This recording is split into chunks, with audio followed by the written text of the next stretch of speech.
అందరికీ నమస్కారం. ఈ ఓట్ల లెక్కింపు కార్యక్రమం ఈరోజు జరిగింది. లెక్కింపు కార్యక్రమంలో రౌండ్ బై రౌండ్ ఫాలో అవుతూ వచ్చాము. ఫైనల్లీ మొత్తం అప్డేట్ చేసి 11,37,000 ఓట్స్ కౌంట్ అయినాయి అని చెప్పి ఎలక్షన్ కమిషన్ వారి వెబ్సైట్లో పెట్టారు. అండ్ షీట్స్ కూడా ఇచ్చారు మాకు. మొత్తం all 23 rounds, Araku Paderu 22 rounds, అలాగే పార్వతీపురం 17 రౌండ్స్, మొత్తం అన్నీ కూడా పూర్తయిన తర్వాత 11,37,000 ఇచ్చారండి. కానీ 17C ప్రకారం టోటల్ నెంబర్ ఆఫ్ ఓట్స్ పోలైంది 11,45,000 ఓట్స్ పోలైనాయి.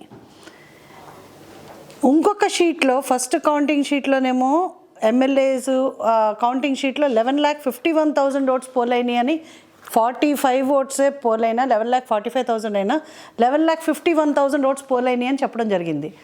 11,51,000కినేమో ఒక రిజల్ట్ ఇచ్చారు, 11,37,000కి ఇంకో రిజల్ట్ ఇచ్చారు. మాకు 37-45 మధ్యన డిస్క్రిపెన్సీ ఉందంటే మళ్ళీ కొన్ని ఓట్స్ యాడ్ చేసి, అంటే మరి కౌంటింగ్ అంతా అయిపోయిన తర్వాత ఈ ఓట్స్ ఎలా యాడ్ అయినాయి అర్థం కాలేదు. మరి 11,42,000 ఇచ్చారు.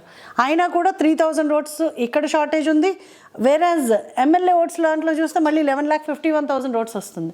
So there is lot of discrepancy, lot of doubts on this counting. So I have demanded for recounting of this entire process because మొత్తం స్టేట్ అంతా వేవ్ ఉండి మేము ఎంతో కష్టపడినా కూడా సమ్ మిస్చిఫ్ జరిగిందని మేము గట్టిగా నమ్ముతున్నాం. అండ్ బికాస్ ప్రతిదీ ఏ కాలము కూడా పోల్డ్ ఓట్స్ తోటి ఇది టాలీ కావట్లేదు.